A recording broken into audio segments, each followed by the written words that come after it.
Bonjour à tous, bonjour, ça fait un bail qu'on n'a pas fait de live et là, on repart sur une petite série de live où je vais inviter, des gens, plusieurs fois, toutes les semaines. L'idée, ça va être de tenir le rythme de un live par semaine, on va donner full valeur. Donc il y aura beaucoup de LinkedIn, les réseaux sociaux, vente, prospection, les SaaS, l'IA, et cetera. Tout ce qu'on utilise au quotidien, du coup avec, tous les gars qui sont là aussi. Vous reverrez certaines personnes aussi qui sont, là actuellement, donc, Lucas, Kevin et Lucien, sûrement sur d'autres lives. Et si vous avez des suggestions d'invités, avec plaisir, on va essayer de croiser les audiences, d'avoir des sujets assez intéressants et un peu divers et variés. Donc, on va parler de choses que forcément, moi, je vais pas forcément faire au quotidien, comme du cold emailing, ce genre de choses par la suite. Je suis open. Si vous avez des noms, j'irai les DM. N'hésitez pas. Petit concept. Sinon, merci à tous d'être là aujourd'hui. Alors, on va faire un petit tour de table parce que je pense que vous ne connaissez pas forcément tout le monde. Je vais peut-être me présenter à la fin aussi parce que peut-être que si vous êtes sur le live, c'est que vous connaissez un des trois Gus avec moi. Donc, on va commencer et je vais donner la parole à Lucas.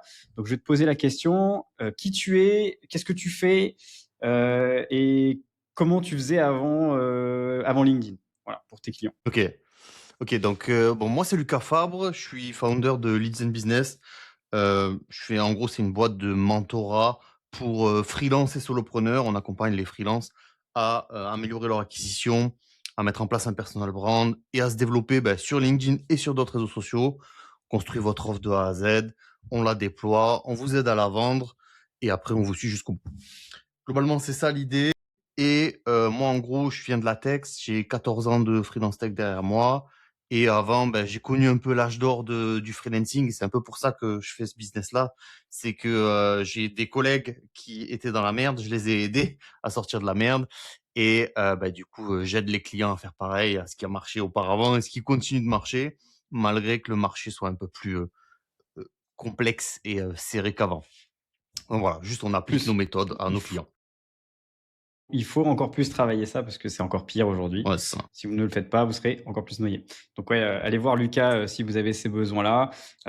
Donc là, deuxième sur mon écran, on a Kevin. Est-ce que tu peux aussi te présenter et après on enchaîne avec Lucien? Bien sûr, donc moi à la base je suis dev aussi, donc j'ai fait, ouais, j'ai pas fait 14 ans de freelancing, Lucas, j'en ai fait un peu moins, mais j'ai vite switché. Genre moi Ouh. j'ai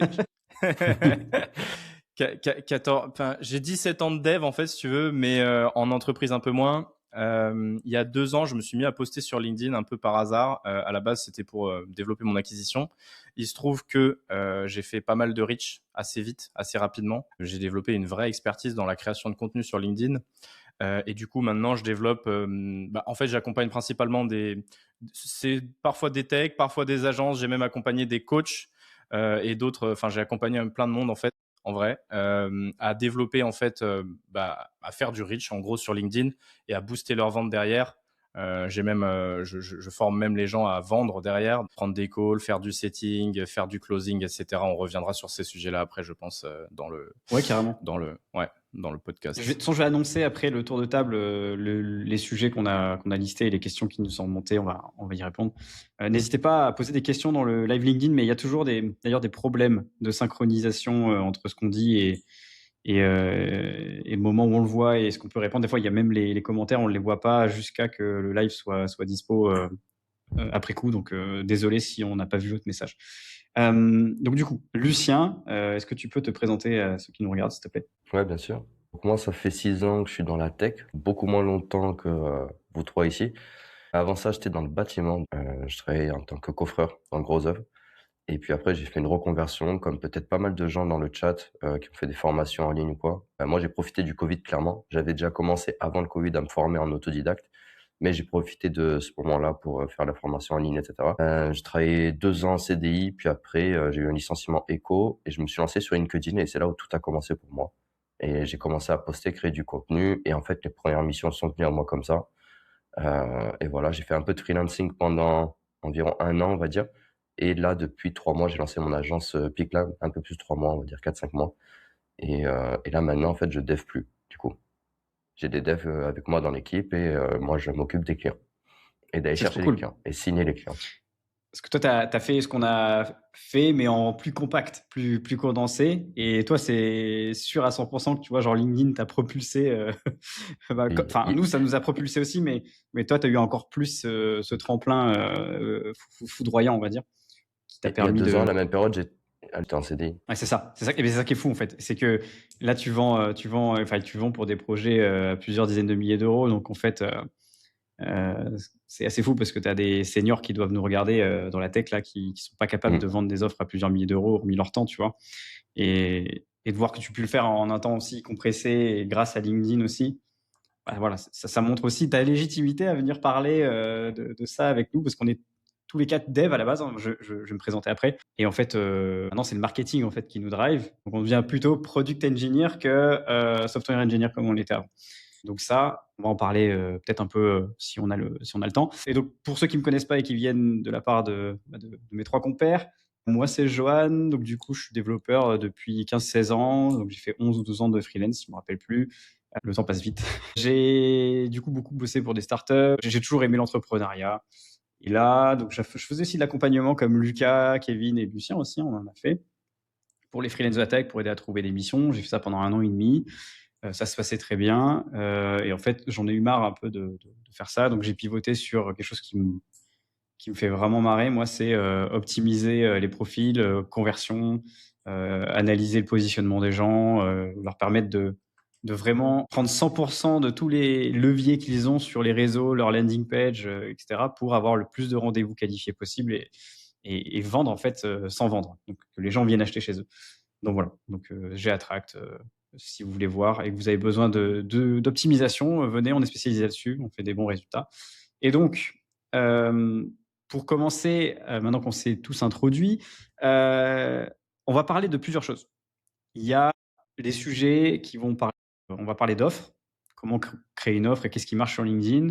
On va parler de pourquoi avoir un bon profil, surtout quand on a un service à vendre, surtout sur LinkedIn. On va parler de contenu et vente. Donc en fait, c'est les 4 piliers. Donc offre, profil, contenu et vente. Donc on va commencer le sujet. Donc là, ça va pas être des slides, on n'a pas fait de presse. Là, on va échanger comme si on était 4 autour d'une table, hein, parler de choses, de des full valeurs. On aura peut-être des techniques qui vont différer. Et on va.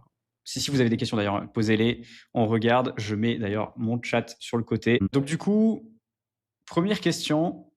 Celui qui veut prendre la parole prend la parole et ça sera plutôt c'est quoi en gros la différence entre une offre qui se vend sur LinkedIn et une offre qui se vend pas? Qu'est-ce qui fait qu'une offre se vend concrètement? Comment vous feriez-vous? Kevin, c'est pour toi, ça. Ou pour Allez, Lucas. si tu veux. C'est les boss. Vas-y, quel est nouveau? Une offre, vas-y. Une bonne offre, déjà, c'est une offre qui répond à une problématique client que vous trouvez. Et si vous voulez une offre vraiment irrésistible, il vous faudra une problématique dure, c'est-à-dire une problématique qui est douloureuse, qui est urgente et qui est reconnue. Et essayez, s'il vous plaît, de faire un marketing vraiment. Ayez un mécanisme unique. C'est ce qu'on appelle un mécanisme unique. C'est le fait de se différencier par rapport à la concurrence. C'est le fait, en fait, c'est de plus avoir de concurrence. En fait, finalement, vous faites un truc que les autres ne font pas, que personne n'a jamais fait, que vous êtes les seuls à le faire. En fait, c'est pour ça qu'on vient vous voir, vous, et pas quelqu'un d'autre. Je vous donne un exemple à la con, mais par exemple, si vous prenez Apple avec un écran Retina, par exemple, bah, les gens achètent un écran Retina, alors qu'en fait, derrière un écran Retina, c'est quoi? C'est juste un écran 4K ou 5K ou je sais pas quoi. C'est juste un écran HD avec un beau design, machin. Et Apple vous le vend comme écran Retina. J'ai pris écran Retina, mais j'aurais pu prendre ça aussi. Hein. Ça marche très bien, ça aussi. Les gens achètent un iPhone, ils n'achètent pas un téléphone. Exactement. Donc voilà, c'est de la trouvez brand. d'abord en fait, une problématique. Il y a de la brand. Ouais. Grave de la brand, ouais. En gros, c'est ça. Et il y a un truc intéressant que tu as dit, tu vois, sur le mécanisme unique, sur le fait de moi, ce que j'enseigne à mes clients, c'est vraiment il y a la catégorie, t'es freelance dev, t'es designer, PO, PM, je m'en fous. Ton but là, notre but, quand moi je travaille avec mes clients, c'est on va te prendre et on va te créer quelque chose qui va te faire sortir de cette catégorie-là. Que ton client il puisse pas te comparer avec les différents. En fait, c'est l'idée de pourquoi est-ce qu'il faut créer une offre qui soit absolument unique avec un mécanisme unique, comme tu as dit, c'est que il faut pas que ton client il puisse te comparer aux autres et juste qu'il puisse se dire, OK, il y a l'offre de Johan et il y a les autres agences de branding sur LinkedIn qui sont disponibles. Mais la question, c'est plus est-ce que je dois prendre, quelle est l'offre de branding que je dois prendre? C'est juste est-ce que je suis chaud de partir avec Johan ou pas? C'est ça la grande question que le client doit se poser quand il voit votre offre. Donc voilà, c'est ça un peu Ouais. tout le schmilblick derrière une offre qui vend ou qui vend pas, je pense. Ouais, bah, en fait, ça regroupe tout ça. Être le top of mind, ça veut dire être incomparable, en fait. C'est vraiment ça qu'on cherche. C'est trouver comme tu disais, le mécanisme unique différenciant qui va faire qu'on se dise, bah, en fait, c'est pour moi et c'est pas quelqu'un d'autre. Et ça, c'est un ensemble de choses. C'est pour ça que ça se travaille. Il y a plein d'axes à améliorer. Le positionnement, le copywriting, les visuels, la manière dont vous construisez votre offre aussi. Et ça, faut savoir le mettre en avant. Parce que je vois beaucoup trop de gens qui viennent me voir en me disant, ouais, Joanne, tu peux me dire ce que tu penses de mon service. Mais en fait, je comprends même pas ce qu'ils font. Et je pense que Ça, c'est c'est dingue. déjà le premier truc. La clarté. Clarté. Ouais. Ah ouais, carrément. La Moi, clarté. si tu peux pas expliquer en 10 secondes ce que tu fais, change, c'est mort. Ouais, c'est clair. C'est clair. Il y a un petit bon dernier exercice pour ça. Vas-y. Ça, c'est le truc que je fais dans l'agence. Et ça nous aide vraiment à bien situer, par exemple, le positionnement d'une personne et voir si elle a bien compris ce qu'elle vendait. C'est je lui dis toujours, si tu devais te présenter à quelqu'un aujourd'hui, par exemple, dans un regroupement, conférence ou peu importe, expliquer en une phrase ce que tu fais, tu dirais quoi? Et en fait, c'est là que tu vois que les gens ils se disent, ah putain, cette question-là, en fait, me permet de déverrouiller plein de trucs. Et en fait, les gens se posent pas cette question. Si tu mets 15 minutes à expliquer qui tu es et ce que tu fais, c'est que tu n'as pas compris ce que tu fais. Tu vois. C'est clair. J'allais ajouter un petit dernier truc, c'est qu'il va y avoir des gens qui vont se dire, ouais, mais moi, mon offre, j'arrive à la vendre, mais juste pas assez. Tu vois, il y a des gens qui se disent ça et ils se disent, si j'arrive à la vendre, c'est qu'elle est bonne, non? Mais en fait, pas forcément. Et en fait, une offre irrésistible va se vendre beaucoup, elle va se vendre sans forcer, elle va se vendre toute seule. Et une offre moyenne va juste se vendre, mais globalement, va pas vous permettre de faire des chiffres astronomiques, quoi. Ouais. Après, il y a plein d'autres choses. Il y a la marge que tu peux dégager aussi. Enfin, il y a plein de choses qui peuvent faire que ça ne scale pas. Mais toi, par exemple, Lucien, est-ce que combien de temps t'as mis, toi, à structurer, à trouver ton offre pour commencer à vendre et ça t'a pris combien de temps? Tu vois, genre de structurer pour ton agence et de te dire, OK, c'est le bon positionnement. Et est-ce que pour toi, tu penses que tu es sur ton positionnement final? Non, tu évolues beaucoup, tu testes beaucoup. Faut avoir une rapidité d'exécution et de prise de conscience des résultats que tu as ou pas avec une offre pour rapidement pivoter, que ce soit sur la cible, sur le wording de ton offre, sur le package de l'offre. Faut rapidement tester les trucs et être très pragmatique sur les données que tu vas aller chercher à analyser. Donc là, on commence à avoir de meilleurs résultats chez nous. Là, ça commence à être vraiment intéressant. Mais je pense qu'on peut encore aller faire mieux. On est au tout début. Là, on vient de débuter en février notre 6e mois de l'agence. Donc, on est vraiment au tout début. Et on a testé beaucoup de trucs dès le début. Aujourd'hui, on teste encore certaines choses. Il y en a qui marchent. Donc, c'est des bons signaux. On se base dessus, on itère. C'est un peu comme la création d'ads. Ça doit te parler, Johan. Tu vois, tu crées plein de créatives, tu crées plein de vidéos, tu les balances, tu vois ce que ça dit sur le marché. Sur peut-être les 50 ou les 100 trucs que tu vas faire, il va y en avoir que 5 qui vont performer. Tu vas reprendre les 5 et tu vas, à partir de ces 5-là, travailler différentes déclinaisons. Une offre, c'est un peu pareil. Il faut rapidement la balancer sur le marché, la confronter à un maximum de personnes, un maximum de clients qui sont dans votre cible. Et si les gens ne sont pas exactement dans la cible, il faut en avoir conscience pour analyser pourquoi ça ne marche pas avec cette cible-là. C'est important d'avoir une vision très analytique. Il y a quelqu'un qui posait dans le chat, je pense, une question assez intéressante et qui fait lien avec ça. C'est quoi l'élément commun qui nous a propulsés tous les quatre sur LinkedIn? Je pense que c'est notre capacité d'itération rapide et d'analyse de nos résultats. Il y a un Je pense que c'est troisième le axe. cas pour tout le monde. Il y a un troisième axe, c'est aussi la résilience. On a posté même quand ça marchait pas. Ouais, ça, c'est sûr aussi. Ouais. Et surtout, on n'a pas baissé les bras quand ça marchait pas, parce qu'on est tous les quatre passés par des phases où le business était down et on a connu le désert aride. Et pourtant, on a continué, on ne s'est pas dit, ouais, go CDI, go élever des chefs dans le Larzac, quoi. Donc, ça joue, hein. Je pense que ça joue fort. Je suis complètement d'accord avec Lucien et le fait que ce que tu as rajouté là, Lucas, c'est que peu importe ce que vous allez faire ou entreprendre, moi j'ai pivoté 2 fois pendant mon expatriation, donc je peux vous le dire que les moments arides, tu les sens passer. Mais j'ai quand même réussi à rebondir direct. Donc ça, c'est peut-être de la chance aussi, mais ce qui est sûr, c'est qu'à force de Donc, d'essayer de comprendre quel est le problème que tu résous le mieux à tes clients et comprendre vraiment leur douleur profonde et que derrière, tu itères dessus. Tu as beau pivoter, changer de business, tu arriveras quand même à faire du cash. Ça, c'est un premier truc. Mais par contre, il y a un truc qu'on n'a jamais rien lâché, c'est que, tu vois, genre moi, ça m'est arrivé là surtout ces dernières semaines où j'étais un peu moins sur LinkedIn, j'étais en mode autopilote, j'ai fait du contenu de moins bonne qualité, mais j'étais quand même présent. Ça m'est arrivé d'avoir un post en moins dans la semaine, mais généralement, je poste au moins une fois par jour. Et donc ça, le fait de le faire sur la durée, c'est ce qui va faire que vous allez mettre une avance à n'importe qui. 99% des gens déjà ne créent pas de contenu. Et dans ces 99%, enfin dans le 1% restant, il y en a peu qui tiennent sur la durée. En fait, il n'y a pas de secret. Il y a des gens qui se demandent sans doute, est-ce que c'est bien de poster si j'ai pas encore d'offres? Je la vois souvent cette question en fait. Dites-vous en fait que juste, ouais, il faut, même si vous avez pas d'offres, en fait, c'est pas grave, ça va venir naturellement en fait. Avec la visibilité, ça va créer des opportunités. Moi, j'ai commencé à poster, j'avais pas d'offres, j'avais rien en fait. Je voulais juste être visible pour trouver. Alors oui, j'avais une mission, si vous voulez, je voulais trouver des missions freelance. Le but, moi, je voulais faire de l'apport d'affaires, hein, pour être très honnête. Alors j'en ai fait et au final, d'autres opportunités sont arrivées qui étaient encore plus lucratives. Et aujourd'hui, l'apport d'affaires, j'en fais en mode side business, mais j'en fais et j'ai pu quitter même carrément ma mission principale, quoi. Mais ça, Mais ça j'avais c'est pas intéressant d'offre. ce que ça dit. Ça dit des missions plus lucratives. Ouais.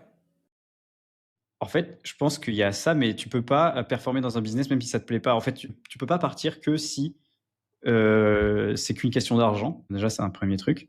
Et il y a un autre truc, c'est que moi, si par exemple je ne m'intéressais qu'à l'argent, j'aurais pas arrêté le dev, j'aurais juste vendu plus de prestats, j'aurais fait de l'agence de dev. C'est là où j'ai ma zone de génie aujourd'hui.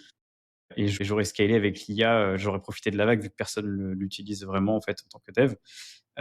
Et là, j'aurais pu m'en mettre plein les fouilles, mais c'est plutôt, moi, je vais me diriger vers un truc qui me plaît, sur lequel je sais que je vais pouvoir construire quelque chose de périn et durer, et sur lequel j'ai l'impression de vraiment m'épanouir et apporter vraiment de valeur à un client, tu vois. Là, le dev, ça me faisait moins marrer, même si je gagnais plus d'argent, je préférais bouger. C'est la même chose pour moi, hein. Je ferais bien enfin, là non, mais à l'époque, je faisais bien Oui, plus d'argent en dev que avec mon agence. Donc j'étais là en mode, ouais, pendant le ouais, pivot, OK. tu fais Tu beaucoup moins, vois? quoi. Qu'est-ce que je suis en train de faire là, vraiment là? Est-ce que Ouais, je suis en train de prendre la bonne décision? Et en fait, au final, oui, Clairement. oui. il y a toujours une phase de construction où en fait, tu as ce doute-là parce que c'est la fameuse traversée du désert dont tu parles et que tu partes en fait de très, très bas. Donc je sais pas, quelqu'un qui est au chômage, quelqu'un qui quitte son CDI ou toi qui es sûr que de, freelance à lancer ton business, il y a toujours un moment où tu vas galérer un peu quoi, c'est normal. Où tu vas te remettre en question par rapport aux chiffres que tu avais et aux chiffres que tu as dans l'instant. Sauf qu'en fait, il faut vraiment avoir la vision. Si toi, tu as pas la vision en tant que fondeur et en tant que CEO, c'est mort, personne l'aura à ta place. Ça, c'est très, très important. Et je voulais juste ajouter un truc sur, parce qu'on parle pas mal de l'offre, mais on parle très rarement de la qualité de ce qu'on délivre. Et je pense que s'il y a bien quelque chose qui nous lie tous les 4, c'est qu'on est dans une quête permanente d'extrême qualité. Et je pense que c'est, alors sans nous jeter des fleurs, hein, mais je connais vos business à tous les 3 et je sais que ce que vous délivrez vaut plus que ce que vous vendez. Et donc, en fait, ça vaut largement le coup. C'est-à-dire que c'est ce que tu disais, Kevin, c'est que pour le lead, pour le prospect, pour la personne avec qui on est en contact, c'est un bon deal, tu vois? Et moi, c'est un truc dans lequel je me suis affairé pendant longtemps, c'est de me dire: «OK, si on me proposait l'offre à moi, que j'étais dans la situation de mon persona et de mon lead, est-ce que je trouverais que c'est un bon deal? Est-ce que c'est moyen ou est-ce que c'est mort et que ça sert à rien?»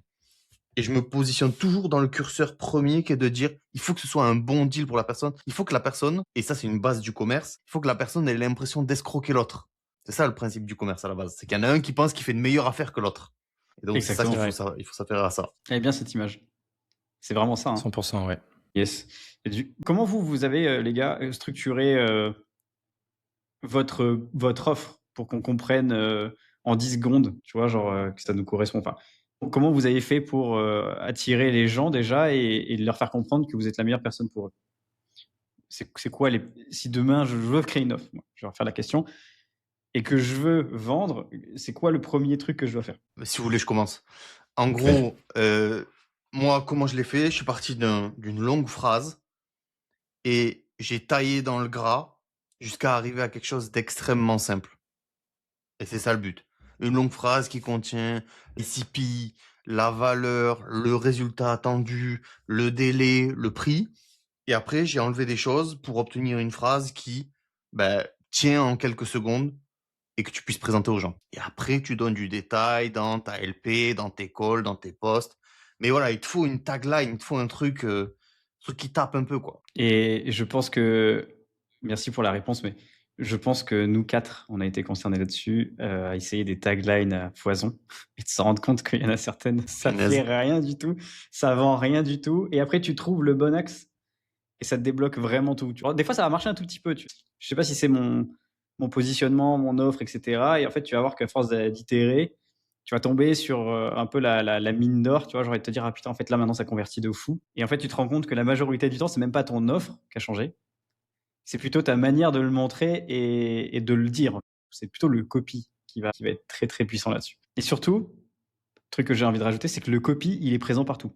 Dans les ads, On dans définit le copy contenu. pour les gens, je pense. Ouais, copy, c'est du copywriting. On parle de rédaction, donc c'est le choix des mots, l'art d'utiliser les mots pour arriver à un objectif. Et donc nous, c'est quoi? C'est pour prendre des rendez-vous, pour vendre.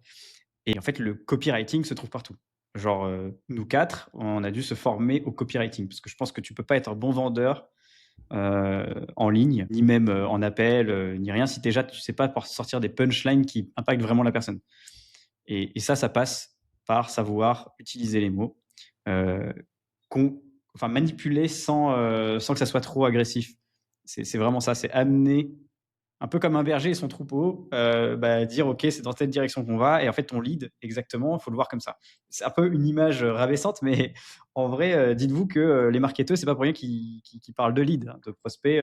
Eux, ils vous voient comme des petits moutons à amener d'une barrière A à une barrière B. Ils le font grâce aux mots, grâce au contenu, grâce à tout ce qu'ils font. En fait, le marketing, c'est ça. Est-ce que j'ai été assez exhaustif dans l'explication ou peut-être que vous avez des trucs à rajouter? L'art de vendre avec les mots. Ouais. Et ça se passe par les bouquins. Hein. Ça passe par les bouquins, ça passe par les films, ça passe par le fait de comprendre un peu, vraiment l'art oratoire, quoi. Au sens Oratoire, même à global l'écrit. du terme.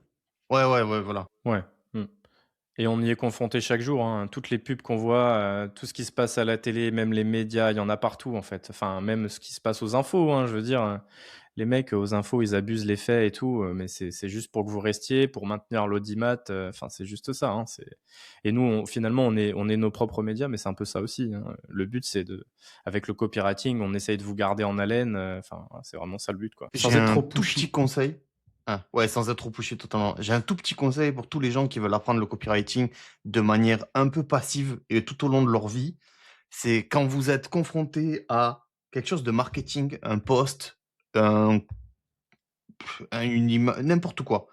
Essayez de décortiquer un peu quel était l'objectif, quelle était l'émotion et quel était le niveau de conscience dans lequel vous devez être pour passer à l'action vis-à-vis de cet ads-là, vis-à-vis de ce marketing, vis-à-vis de ce post, vis-à-vis de plein de choses. Et typiquement, les débats télévisés, aussi cons soient-ils, et on va pas partir sur ça, sont un très bon exercice pour essayer de comprendre quelle est l'image derrière, parce qu'il y a toujours un sous-jacent et on dit jamais ce qu'on pense, ce qu'on veut dire, mais quelle est la cible, quelle est la volonté derrière, quelle est l'idée qu'on veut faire passer quand on a ce genre de discours-là. Voilà. Oui. Complètement d'accord. Il faut s'imprégner. Et en fait, moi, quand je me fais hook par quelque chose, quand je me dis je me fais hook, ça veut dire quand je me fais interpeller, accrocher par quelque chose et que j'ai consommé ou acheté quelque chose, je me pose souvent la question de comment il a fait, parce que maintenant, je suis tellement baigné là-dedans que j'ai envie de comprendre ces mécanismes-là. Et c'est vrai que c'est, comme dit Lucas, c'est vraiment un moyen excellent de comprendre en fait tout ce qui nous entoure et en fait de voir en fait que tout est marketing et que tu peux faire du marketing sans être bullshit, mais qu'il y a beaucoup de gens qui utilisent le bullshit. Et malheureusement, ça marche. Donc, il y a des commentaires. Je ne sais pas si on a répondu. Comment peut-on construire une offre d'une manière simple et claire? Je pense qu'avec le problème dur, Kevin a répondu. Sur la partie copie, on en a parlé aussi. Mirko qui dit faire trop de choses publiquement tue la différenciation du coup. C'est vrai. Je suis pas d'accord. Moi, je suis pas d'accord. Moi, je suis trop de choses publiquement. Qu'est-ce que tu appelles trop de choses publiquement alors? Faut qu'il précise. Mais pour moi, justement, c'est là où tu as un avantage concurrentiel et c'est de de montrer tout ce que tu fais, en fait, ça va te créer un gap entre toi et les autres personnes. Et tu vas En fait, si tu peux créer un... créer une offre à partir de tout ça, oui, mais Toi, ne montre Oui, pas non, comment mais... tu fais les choses. Ne Ouais, c'est montre pas ça. comment tu fais les choses. C'est pas, on t'a pas dit de montrer ta recette magique à chaque fois, tu vois. Faut Oui, montrer, en fait, c'est clair. parler de ce que tu fais, montrer que toi, tu es quelqu'un qui est en mouvement, que toi, t'es quelqu'un qui fait bouger les choses. Et forcément, il y aura d'autres personnes qui elles-mêmes font des choses, qui te contacteront. Il y a pas de secret, en fait. Si vous passez pour des gens dans la sphère publique, pour des gens qui sont, statiques, qui ne font rien, bah, les gens qui, eux, sont en mouvement, ils vont pas s'intéresser à vous. Donc devenez des gens en mouvement, faites des choses et après les gens, ils viennent vers vous, c'est naturel. Exactement. J'aurais pas dit mieux. Yves Dominique nous demande, vous postiez au talent ou alors avec une stratégie éditoriale? En fait, au début, je le faisais au talent, hein, au doigt mouillé. J'ai compris les trucs qui marchaient, les trucs qui marchaient pas. Et en fait, au bout d'un moment, tu professionnalises. En fait, c'est toujours pareil. C'est que tu peux pas automatiser quelque chose qui ne marche pas. C'est pareil, la ligne éditoriale, tu sais pas au début. Donc, en fait, tu apprends. Et donc, en fait, vaut mieux faire que pas faire. Vaut mieux faire. Enfin, faire est mieux que parfait. En gros, c'est toujours comme ça. Et après, t'améliores. Et puis ça passe par l'échec, quoi qu'il arrive. J'ai beaucoup de clients qui me disent oui, ok, donc là c'est mes premiers posts, je vais faire 15 posts bien préparés. Eh vas-y, commence à poster, après Déjà on fait un. discute. Parce que là, t'es là, tu fais me un. prends le chou avec une théorie de je sais pas quoi. Cours avant de vouloir faire un marathon. Fais 5 minutes, viens on discute. Transpire un peu. Donc ouais. Ouais, c'est ça. Non, mais ça, c'est vraiment le truc que j'ai souvent. Et ça, c'est un truc, je pense, le premier frein à la création de contenu, de montrer les choses. Ben là, c'est bien parce que on va pas passer sur le profil, on va passer sur le contenu. On viendra sur le profil après, parce que là, on a commencé à parler de contenu. Mais Yes. le contenu, c'est quoi qui va faire que vous allez réussir? C'est parler de votre expertise, le faire sur la durée et le faire avec votre énergie, votre essence. C'est ce qui va faire que les gens vont s'attacher ou non à vous, ils vont se reconnaître. Donc, il y aura des gens qui vont pas vous sentir et ça sera délit de faciès et ça arrive. Et attention, vous pouvez pas être ami avec tout le monde, on s'en fout.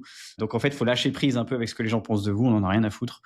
Et c'est ça, en fait, qui va faire qu'à un moment donné, vous allez vous créer une audience. Il n'y a aucun autre moyen. Chaque personne qui est aujourd'hui connue sur les réseaux ou qui ont un business et qui a commencé avec de l'organique, à un moment donné, ils se sont pris d'excuses. À un moment donné, les gens sont foutus de leur gueule. Ils ont commencé avec leur maman qui likait les posts. Donc faites-le juste. Et c'est sur la durée que vous allez percer. Nous, quand on a commencé, entre le moment où on a commencé et le moment où ça a marché, bon, suivant Kevin et Lucien, ça a été plus rapide par exemple que pour Lucas et moi.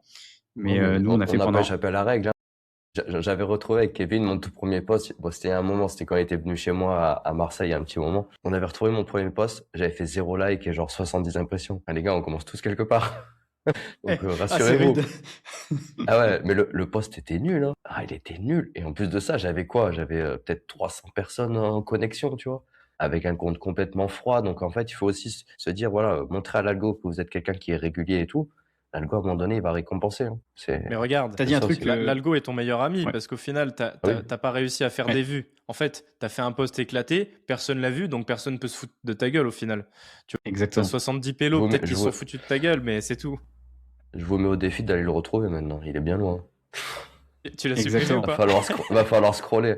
Non, je l'ai pas supprimé, non. Non, je l'ai pas supprimé. Oh, ouais, c'est clair. Ah ouais, Ouais, putain. là, Ouais. je pense que tu vas te faire ban par LinkedIn en scrollant tout le feed. Il va se dire qu'il y a un bot. Mais du coup, il y a un truc qui est super important. C'est la question que je voulais vous poser à vous. Parce que mes clients me posent souvent cette question. C'est quoi la recette magique pour un poste qui performe? Est-ce que quelqu'un peut répondre à ça? C'est quoi un bon Moi, post? j'en ai une. Enfin, j'en ai une, mais en fait, souvent, même quand je la dis, les gens n'y arrivent pas. Mais c'est de. Bon, essaye quand même. Alors, personnellement, de toute façon, vous le savez, sur LinkedIn, sur LinkedIn comme sur les autres trucs, hein, ce qui va faire que les gens vont regarder, vont rester, vont lire, ils vont réagir, ça va être principalement l'accroche. Si les gens déjà, ils arrivent sur le post, l'accroche est mauvaise, genre ils vont scroller quoi, ils vont se barrer, et donc ils vont pas lire votre post. Sur LinkedIn, il y a un critère qui est très important qui s'appelle le dwell time, c'est le temps passé en anglais, temps passé sur votre post. C'est vraiment ça que j'essaie d'optimiser moi personnellement. Et ma première règle, en fait, déjà, c'est de regarder l'accroche, donc les 2-3 premières lignes, vous savez, ce qui est tout le temps visible, y compris l'image, ça fait partie de l'accroche, et de me demander, est-ce que si je tombais sur cette accroche, est-ce que si je tombais sur ce post, moi, personnellement, je l'ouvrirais ou pas? Si la réponse est non, clairement, le post est nul à chier. Une fois que j'ai fait ça, si par exemple vous venez de débuter, vous savez pas trop y répondre, demandez conseil à quelqu'un sans dire que c'est vous, parce que sinon les gens ils ont un avis un peu trop voilà. Est-ce que toi tu lirais ça? Est-ce que tu cliquerais sur voir plus là ou pas? Et rien que ça, déjà, ça peut vous donner des idées. Et alors, au début, on sait pas trop. Au début, moi, il y a un truc que j'ai fortement appliqué, c'est j'ai été clivant, quoi, clairement. Et je le suis encore un peu parfois, hein. Enfin, je le fais souvent même. Être Il en faut clivant, un ça peu. marche. Ça marche, hein, fatalement. Faut un ami comme Le moi. rage bait, ça marche aussi, par exemple. Du Voilà. coup, tu as répondu avec enfin, cette réponse-là à ce qu'a demandé Alexandre qui disait quels seraient les 3 golden rules pour maximiser des chances de percer, notamment sur LinkedIn. Bah, c'est le contenu, mais du coup, c'est l'accroche surtout. Il faut quand même faire du contenu bien après dans le post, hein, mais c'est vraiment surtout 80% du boulot dans tout ce que tu fais, que ce soit une miniature YouTube, un titre YouTube, un début de post LinkedIn, des ads, enfin, des publicités. C'est toujours l'accroche, 80% du temps. Il y a des études qui ont été faites et même des marketeurs sur, je donne une anecdote comme ça, je me rappelle plus du nom du marketeur américain, sur 150 vidéos avec le contenu, c'est la même chose. Il y a juste les 10 premières secondes de la vidéo qui changent. Il en a fait genre 150 variantes. Sur les 150, il y a eu que 10 qui ont performé et qui ont fait plus de vues au total que 90% des autres vidéos. Donc en fait, sur les 150, il y en a vraiment eu que 10, tu vois, genre qui ont eu les résultats escomptés. Donc en fait, à chaque fois, ce qui changeait, c'était l'accroche. C'est vraiment ça qu'il faut comprendre, c'est le post peut être bon en soi, mais si l'accroche est nulle, personne ne va le lire. Et c'est ça en fait le problème. On est dans une époque où on doit comprendre comment attirer l'attention de quelqu'un et garder son attention jusqu'au bout. Là, on a des questions. Joachim, il faut postuler plus d'une fois par jour ou si on tient un post par jour, c'est aussi bien. En fait, pour simplifier, est-ce qu'il y a un bon rythme pour poster et être visible? Je te dirais au moins 1 à 2 fois par semaine, grand minimum, et tenir sur la durée. Réponse simple. Le rythme que tu es capable de tenir. Voilà, c'est ça, c'est ce que j'allais dire. Et si tu arrives à poster 3 fois par jour sans broncher, alors fais-le, parce qu'en fait, plus tu postes, plus tu es visible. C'est con, mais par contre, ne le fais pas si tu débutes. Impossible, ça, c'est impossible à tenir. Au début, 2-3 posts par semaine, c'est bon, c'est bien. Pour vous donner de la data, genre aujourd'hui, j'avais des ads qui tournaient, enfin des publicités sur Meta qui tournaient. Je payais, en gros, les leads qui venaient en fait les prospects que j'arrivais à avoir dans mon entonnoir grâce aux pubs, ça me coûtait à peu près pour les 1000 impressions, 50 € à 70 € suivant les campagnes. Pour 1000 impressions, donc dites-vous que sur LinkedIn, c'est gratuit, quoi. Et en plus, c'est encore plus chaud. Vous faites 2000, 3000, 4000 impressions, c'est comme si vous aviez lâché 200 balles à Meta, quoi. Si vous êtes dans la même niche que moi. Donc ça fait réfléchir quand même. Si Meta contrôle les prix, ils peuvent monter quand ils veulent. Oui, non mais voilà, parce que c'est un système d'enchères. Mais ce que je veux dire, si je voulais faire, si en gros LinkedIn me faisait payer le trafic, la visibilité de mon post qui s'affiche devant les gens, aujourd'hui, même si c'est pas vraiment comparable et c'est un peu teubé de dire ça comme ça, mais si je poste 1 fois, 2 fois, 3 fois par jour et vu les stats que je faisais, ça m'aurait coûté des milliers d'euros. Largement, je sais pas combien de budget j'aurais dû donner à LinkedIn, mais donc c'est pour ça que c'est puissant et c'est pour ça que ça marche. Donc ça, c'est la première question. Et il y a Kevin qui nous demande si vous aviez trouvé votre zone de génie et votre alignement dès le début, vous auriez eu de meilleurs résultats plus rapidement, point d'interrogation. Oui, pour moi, oui, c'est sûr, mais ça n'empêche pas que même sans ta zone de génie, le fait de faire, c'est toujours mieux que rien faire. Du coup, formez-vous, formez-vous. Hein. On voit que Yves Dominique a dit Lucas nous a fait un résumé de Influence et manipulation de Robert Cialdini. Oui, c'est vrai. En même temps, c'est un très bon bouquin, on recommande. Ouais. Qui est Tougan? On va pas faire une biographie, mais un mec très très smart. Ouais. Tu regardes, ses vidéos sont très très très intéressantes. D'autres questions, là, je vois. Quel intérêt vous voyez au post à 20K plus impression? Est-ce que ça dilue pas justement la qualité des leads? Ah oui, du coup, ça rebondit sur la question. Je vais la poser et vous répondez. Est-ce que vous préférez du contenu qui fait des vues ou du contenu qui fait des clients? C'est quoi le mieux et c'est quoi le rapport entre les deux? Qui veut prendre la main? Lucien, moi, j'ai fait les deux. J'ai eu plusieurs objectifs sur LinkedIn. J'ai déjà fait pas mal de vues pour convertir vers un SaaS. Ça marche plutôt bien. Mais derrière, je gagnais pas forcément d'euros. C'est-à-dire que les gens s'inscrivaient sur le SaaS, mais ils passaient pas forcément à l'action, ils passaient pas vraiment à l'achat. Après, je l'ai fait sur d'autres aspects. Et ce que j'ai constaté au final, c'est que de temps en temps, avoir un post qui fait vraiment genre même 100 000 impressions, hein, peu importe un peu le domaine, c'est pas mal. parce qu'en fait, ça va permettre à des gens qui sont très éloignés de ce que vous faites et qui peuvent être dans votre cible, de vous découvrir. Et après, ces gens-là, ils vont voir votre autre contenu, ils vont vous ajouter, vous allez gagner des gens dans votre réseau. Et c'est plutôt en fait un effet de ruissellement qu'il faut chercher. Donc si vous arrivez à faire une fois par semaine de manière méthodique et calculer au final un post qui fait vraiment beaucoup de vues et des posts après beaucoup plus spécifiques, ben, ça aura un gros impact sur votre business. Mais si vous cherchez à faire systématiquement que des posts avec que des vues, ben en fait, c'est quand vous vendez. C'est difficile de faire sur un post à 200 000 impressions, de faire un post de vente avec un lien. C'est très, très compliqué. On a tous essayé ici. Je sais pas si peut-être Kevin il a réussi, mais 200 000 impressions avec un lien pour convertir, c'est assez rare que ça passe. Donc il faut être un peu plus stratégique, voir un peu son calendrier sur la semaine et se dire que les posts, ils ont une durée de vie de 2 à 3 jours sur LinkedIn, à peu près. Les très, très gros, ça dure un peu plus longtemps, mais c'est assez rare. Ouais, t'as tout dit. Kevin, peut-être que tu veux rebondir là-dessus, parce qu'il t'a attendu la Ouais, page. puisque je me fais taguer là, je me fais invoquer. Ouais, j'ai déjà fait des posts, Beaufou, donc des posts qui convertissent des posts de vente, quoi, qui ont fait beaucoup d'impressions puisqu'il y avait une bonne accroche, mais qui en plus était une accroche qui s'adressait vraiment à ma cible et qui allait vraiment chercher des leads qui étaient qualifiés pour moi. C'est assez rare à trouver une accroche qui à la fois s'adresse à des leads qualifiés et à la fois fait du reach. Mais ouais, j'avais fait, je crois, 60 000 impressions avec un lien et je crois que ça m'avait généré une trentaine de prospects, une trentaine d'appels. Je parle pas juste de leads. Je parle d'une trentaine d'appels, quoi, d'appels qui peuvent mener vers la vente d'une offre high ticket, quoi. Voilà. Je vois qu'on a perdu Lucas là. Ouais, il y a son Chrome qui bug, il va revenir. Du coup, merci pour la réponse. On va peut-être revenir sur le profil, juste avant. Là, on a parlé contenu. Au passage, il y a Romain Arès qui dit incroyable le Pic Lab derrière toi, Lucien. Du coup, est-ce que... Il y a la planche pas loin. Ouais, je sais pas quand est-ce que Lucas va revenir et arriver. Mais du coup, je peux déjà vous poser la question, on lui reposera à Lucas. C'est aujourd'hui, quand quelqu'un tombe sur votre profil, bah tiens, il arrive. Voilà, je passais sur la partie profil, Lucas, comme on disait, t'inquiète. T'es parti au McDrive et c'est bon, t'as eu ton menu. Parfait. Écoute, c'était la question, c'est quand quelqu'un tombe sur votre profil, qu'est-ce qui fait qu'il vous contacte vous plutôt que quelqu'un d'autre? Est-ce que vous avez réussi à faire ça? Qu'est-ce que vous avez fait comme strat derrière, positionnement pour y arriver? Moi, ce que je dirais très clairement, c'est il faut que ton profil, il amène de la confiance, il amène une clarté claire entre une transformation d'un point A à un point B. De toute façon, c'est simple. Si t'as pas de business qui vend une transformation, tu le vendras pas. Du coup, je connais pas ton profil, je sais pas de quoi on parle. Est-ce que c'est un dev, est-ce que c'est un business? Mais dans tous les cas, il faut une transformation d'un point A à un point B.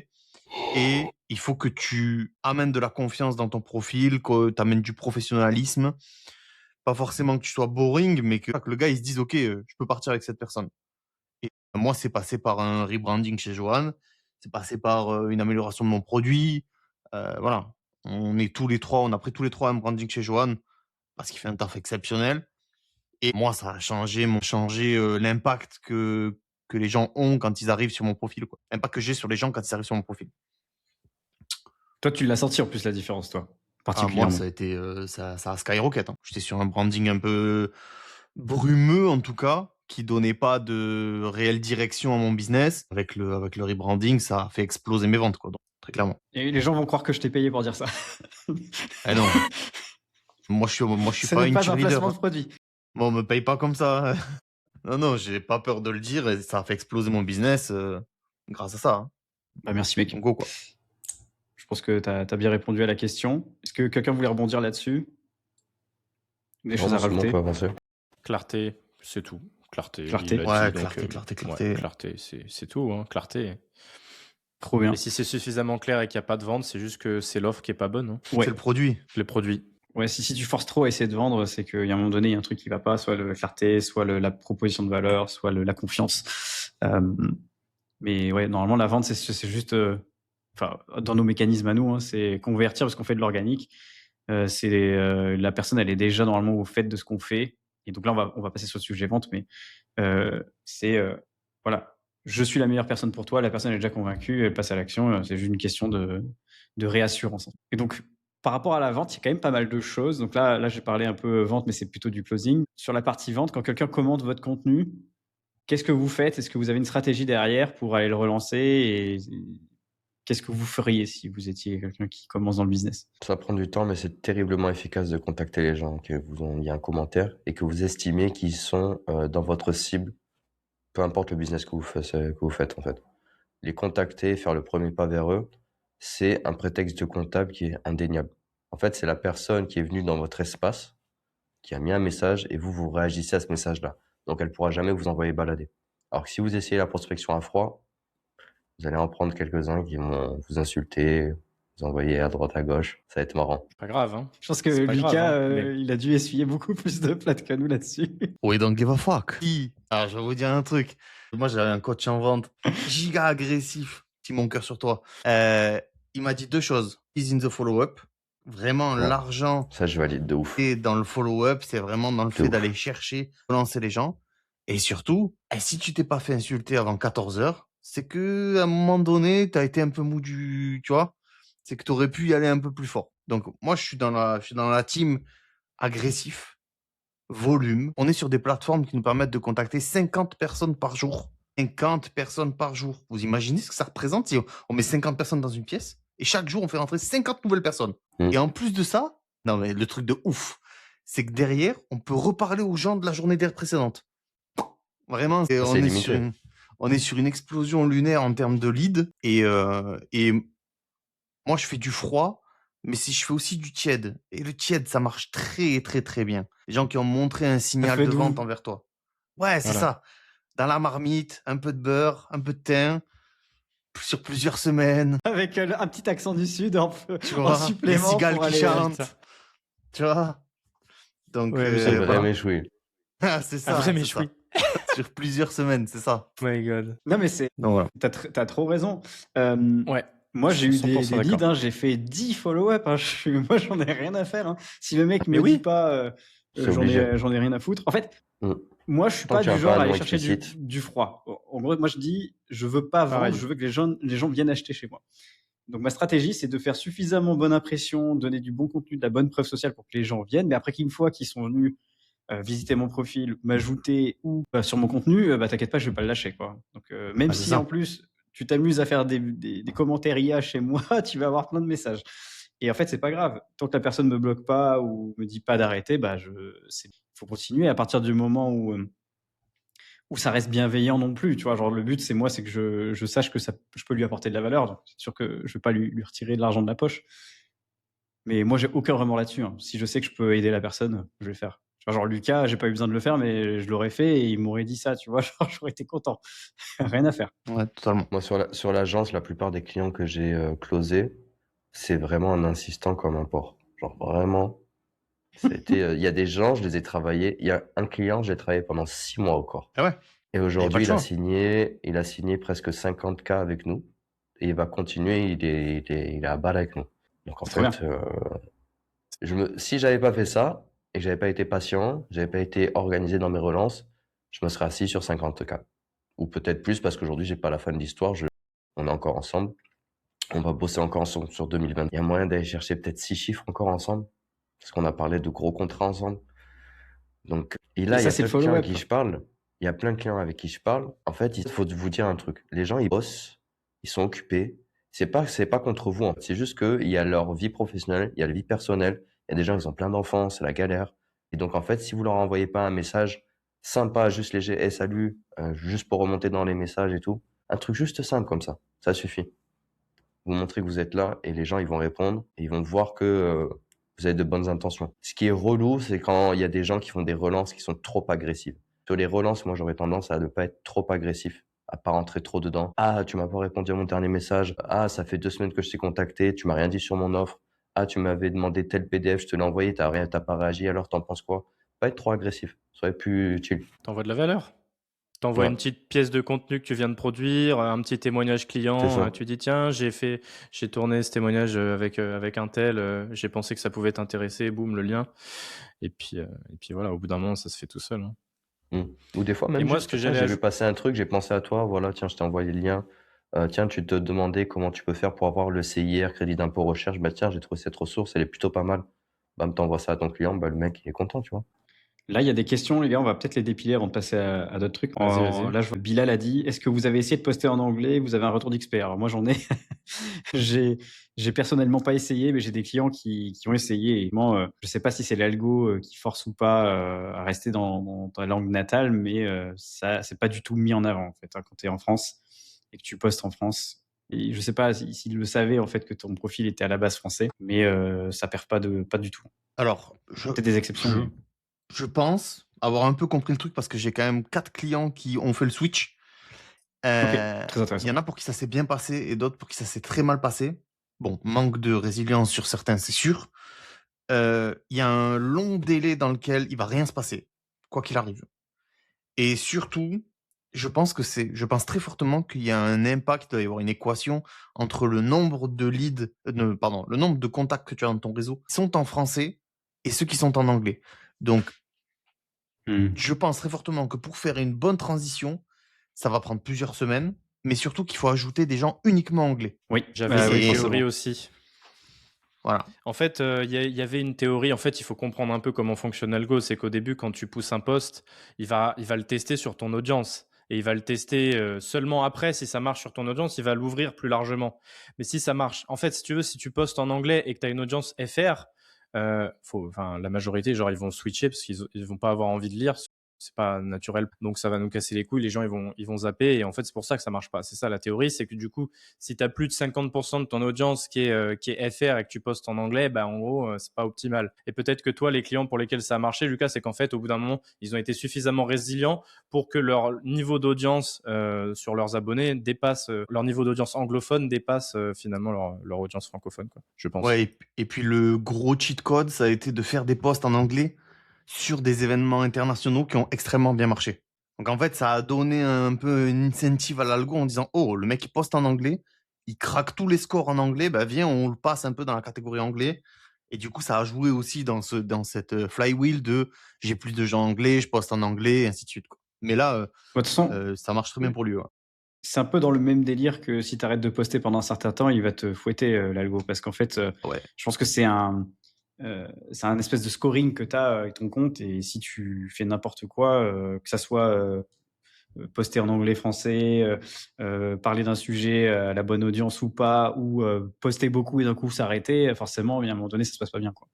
Et c'est logique. Pas L'algo convaincu pour veut... le s'arrêter de Comment? poster. Pas convaincu pour le s'arrêter de poster Ouais. parce que ces derniers temps, j'ai pas été très assidu. J'ai pas posté des fois pendant. Alors, on est d'accord que c'est pas bien. Hein, il faut pas le faire, ok. Mais il se trouve que Et toi, t'as pas il se trouve ressenti que de différence, toi? bah, je suis revenu et direct gros reach machin, pas de problème. Non. Ouais. Mais Et en après, fait, c'est aussi peut-être lié, excuse-moi si je me trompe, hein, c'est ce qui me vient en tête. Peut-être que toi, comme tu as eu déjà des grosses perfs sur ton compte, LinkedIn se dit, je lui Je laisse suis sûr. de la chance, tu vois. Et vu que tu as quand même J'en été suis certain. suffisamment résilient sur la durée, je pense que ça joue, tu vois. Moi, je sais que ça a été punitif de m'arrêter, de faire une pause. J'ai pas fait des grosses pauses non plus. Moi, ça a quand même été assez punitif. Et après, c'est revenu parce que je suis résilient. Mais je sais que maintenant, je veux plus arrêter. Et j'ai des clients pour qui la pause était violente. Donc, en règle générale, c'est... Ouais, vas-y. Non, je disais, en règle générale, c'est quand même une mauvaise idée d'essayer d'arrêter de poster, quoi. Il y a un autre truc, c'est que tu es revenu avec de la fraîcheur. Tu vois, tu avais Bien sûr. évolué dans ton esprit, tu avais vu des choses, tu vois, tu avais une petite pause qui t'a permis de prendre un nouveau bol d'air. Et du coup, bah, quand tu es arrivé, tu as tout cassé parce que je pense que tu as une punition quand tu arrêtes. Mais par contre, le premier ou deuxième poste doit être un peu boosté pour essayer de te remettre le pied à l'étrier. Et comme tu as fait un premier poste qui a un peu explosé, bah en fait, du coup, l'algo t'a remis en avant très rapidement, quoi. Ouais, ça c'est sûr. Mais d'ailleurs, tiens, une petite remarque pour les gens qui nous écoutent et qui se disent peut-être, parce que ça, je sais qu'il y en a beaucoup, ils se disent ouais, mais moi j'ai pas beaucoup d'abonnés, donc du coup ça va prendre du temps à faire du reach, etc. Et en fait, moi je voulais juste rappeler qu'en fait ça n'a rien à voir. Vous pouvez très bien faire un post qui cartonne alors que vous avez 0 abonné. Genre c'est 100% possible. Je le Surtout fais, je l'ai depuis le fait avec dernier plein de algo. clients. Ouais aussi, ouais, mais je l'ai fait avec plein de Ouais. clients. Enfin genre je veux dire des clients qui démarrent. je leur écris le premier post. Alors, du coup, ils bénéficient de mon expertise sur cette partie-là. En fait, c'est juste la qualité du post qui va changer, quoi.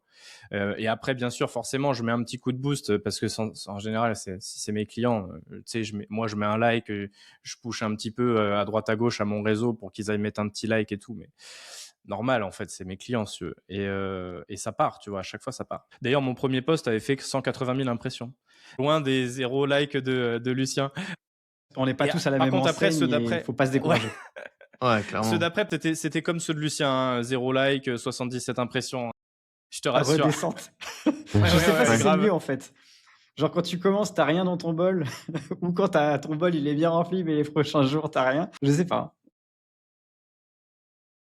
Bah, J'aimerais ouais. juste clarifier parce qu'il y a eu une question sur dans les posts, est-ce qu'on met surtout dans les posts de vente, est-ce qu'on met lien en bas du post ou dans les premiers commentaires? Bon, ça, c'est une ribambelle de bullshit. Mets ton lien où tu veux. Ça n'impacte absolument rien. Le seul truc qui peut tuer ton reach, c'est l'embed LinkedIn. Je sais pas ce qu'ils ont foutu avec ça, mais le fait de laisser l'espèce d'embed quand tu mets un lien, et donc il faut cliquer sur la croix et virer l'embed. Si jamais vous oubliez l'embed, c'est mort. Je vous le dis. Jetez le post, refaites-le, c'est mort. Ouais, vaut mieux le Je refaire. pense pas que ce soit en fait, je pense que c'est plus que les gens, en fait, quand ils voient un embed, ils cliquent pas dessus, quoi. Parce Ouais, que c'est tu sais, ça possible. ressemble à du sponsorisé ou, tu vois, ça ressemble à un truc. Je pense que c'est juste ça, hein, l'explication. Parce Ouais, que l'algo, en vrai, l'algo, il favorise l'humain, quoi. Enfin, il essaye, en tout cas. Je pense. Ouais, c'est vrai. En tout cas, j'avais fait C'est le vrai, test. c'est vrai. C'est sûr, il faut le virer. Hein. Dans tous les cas. Ouais, clairement. Dans tous les cas, Ouais, faut le- 100%. Ouais. Peu Là, importe on va l'embed, essayer en de fait, il faire- y a plein d'embeds. On va essayer de voir les différents sujets parce que là, on avait encore d'autres questions. On en a plein dans le chat, mais je pense qu'on va pas pouvoir tous les faire. Donc, aujourd'hui, comment vous allez interagir avec des gens en DM, genre en message direct sur LinkedIn, sans que ça fasse trop commercial? Alors moi, déjà, je fais pas de cold, personnellement. Hein. Je dis pas que ça marche pas, hein, parce que je sais que Lucas, lui, il adore le cold. Moi, je fais assez de... À froid, cold, ouais. Ouais, pardon. C'est-à-dire contacter des personnes qui vous connaissent pas. Moi, je fais que du warm, du tiède. C'est des gens, en fait, qui ont déjà vu mon contenu. C'est des gens, en fait, moi, je vais vous dire lesquels je contacte. Je contacte tous les gens qui ont visité mon profil, qui m'ajoutent, qui ont liké mes posts et qui commentent mes posts. C'est comme ça que je fais, moi, personnellement. Et donc, en fait, les gars, quand je leur envoie un message, c'est toujours un message qui utilise un prétexte de contact lié à la réaction qu'ils ont eue avec moi, lié à l'interaction qu'ils ont eue avec moi. Et en fait, juste, ça marche, quoi. Genre, les gens répondent parce qu'en fait, ils m'ont déjà vu, ils me connaissent potentiellement. Il y en a certains qui me disent, bah ouais, ça fait 2 ans que je te suis. Ah ouais, putain, ouf. Et après, ça débouche sur des conversations naturelles, quoi. Carrément. J'aurais pas dit mieux. Du tiède à fond. Du tiède à fond. Pas mal de cold aussi, moi, de mon côté. Mais du cold, pas du cold massif. On fait des petites listes. On cible bien les gens et on essaye de faire passer du cold pour du personnalisé. Et voilà, on cible vraiment bien les gens. On met des bons filtres. Ce qui fait que du coup, on arrive à trouver les bons leads. Justement, sans vouloir faire un peu ma promo ou quoi que ce soit. En Vas-y, gros, vas-y. De toute façon, on est en live là. C'est ta fenêtre. moi, je bosse sur un SaaS justement qui a pour vocation de ça, d'automatiser la prospection. Vous créez le contenu, vous prenez les appels, tout ce qu'il y a au milieu, on s'en occupe. Que ce soit la recherche des leads chauds, la qualification, la récupération d'informations, l'envoi de messages, le booking d'appels, tout ça c'est géré en automatique et du coup vous n'avez pas besoin de vous occuper en fait de la prospection. La tagline c'est on vous enlève la prospection de votre esprit. C'est plus un problème. Vous créez du contenu, vous prenez les appels et tout ce qui est au milieu c'est automatisé, c'est géré. C'est en cours de développement.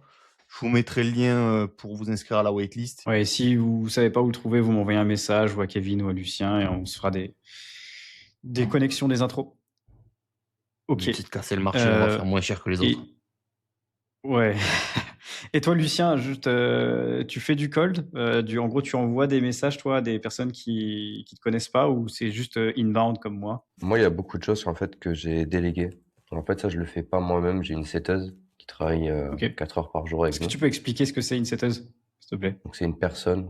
On dit une setteuse parce que là, il s'agit d'une femme, mais on peut dire un setter quand c'est un homme, du coup. Donc c'est une personne, son rôle, c'est d'aller chercher, comme a dit Kevin et comme on dit Lucas, les personnes qui sont tièdes suite à votre création de contenu. Donc les likes, aller éplucher les likes, voir s'il y a quelqu'un qui rentre dans la cible, et pareil dans les commentaires. On priorise d'ailleurs toujours quelqu'un qui a commenté sur quelqu'un qui a liké. Ensuite, on les contacte et nous, on a tout un script en fait pour cette personne-là qui a été rédigé pour qu'elle puisse savoir comment les contacter, quoi faire et comment on les amène en appel. Ensuite, nous, on fait de la génération de listes avec un outil qui s'appelle Faro, qui marche plutôt bien. Et en fait, avec ça, on génère des listes de prospects qualifiés sur des segments de notre cible. Et les DM, elle va en ajouter en fait, comme a dit Lucas, une cinquantaine par semaine. Enfin non, c'est pas une cinquantaine par semaine, on t'avait dit 50 par jour. Bon, je crois la limite d'ajout par semaine, c'est entre 200 et 250 environ. Ouais, Donc Je moi, crois que je c'est pense qu'on 150 tourne à max peu près. maintenant. Ouais, je pense que c'est à Et ça 250. dépend si tu as Sales c'est Navigator ou 200. pas. C'est 200 avec C'est celle-là. 200. Bah, moi, je fais un peu plus de 200, je pense, un truc comme ça. Dans les 200, quoi, on va dire, avec le premium de LinkedIn. Et donc, on ajoute tous les jours un certain nombre de personnes. On leur envoie systématiquement un petit DM avec, qui est personnalisé en fonction de ce qu'ils font. Et puis après, voilà, on essaie de les amener en appel comme ça. Donc nous, on fait les deux. Moi, sur ma cible, pour le moment, on n'a pas énormément de résultats par rapport au volume qui est déployé, mais ça s'explique par deux choses. Suivant les personnes que vous allez chercher à contacter sur LinkedIn, il y a des gens qui se connectent une fois toutes les 3 semaines, une fois tous les 2 mois, et il y a des gens qui sont là vraiment plusieurs fois par semaine. Donc, par exemple, si tu vends justement un coaching en direction des développeurs, des designers, des gens qui sont dans la tech, des gens qui sont très connectés à LinkedIn, eux, tu peux facilement trouver des dizaines de personnes qui te répondent tous les jours. Mais si tu veux contacter des patrons de start-up, peut-être qu'ils vont se connecter une fois par semaine, 2 fois par semaine, mais pas plus. Donc eux, ils vont répondre, mais à un volume un peu moindre. Et ensuite, si tu veux aller chercher des gros groupes, aller chercher des PME, etc., c'est des gens qui ont un compte LinkedIn, mais qui sont beaucoup moins connectés. Donc il faut jouer le long terme avec eux, et nous, c'est ce qu'on fait. On joue long terme avec eux.